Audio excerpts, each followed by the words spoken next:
Hello everyone, তো মিশো থেকে আজকে আমি একটা ব্লাউজ পারচেস করেছি। অনেক দিন আগেই অর্ডারটা দিয়েছিলাম, কিন্তু আজকে এসেছে। তো দেখো কেমন এসেছে ব্লাউজটা। এটা একটা ব্রাইডাল ব্লাউজ, সবের সাথেই পরতে পারবে, সব শাড়ির সাথে পরা যায়।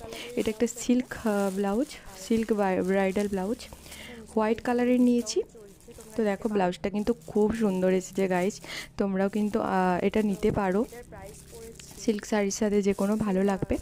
তো তোমাদের দেখিয়ে দিচ্ছি, দেখো এটা অ্যারাউন্ড 300-এর কাছাকাছি পড়েছে। তো দেখো ব্লাউজটা কেমন এসেছে। এটা হলো ব্যাক সাইডটা, আর এটা হ্যান্ডের ওয়ার্কটা। কাজটা দেখো খুব সুন্দর এসেছে গাইস। এটা ব্যাকটা, তোমরা কমেন্ট করে অবশ্যই জানিও কেমন আসলো। ফ্রন্ট সাইজটা। এটা ফ্রন্টের দিকটা। তো তোমাদের কেমন লাগলো? চ্যানেলটাকে সাবস্ক্রাইব করতে একদম ভুলো না। সবাই ভালো থেকো, বাই। লিংক চাইলে আমি ডেসক্রিপশন বক্সে দিয়ে দেবো, পারচেস করে নিও। বাই।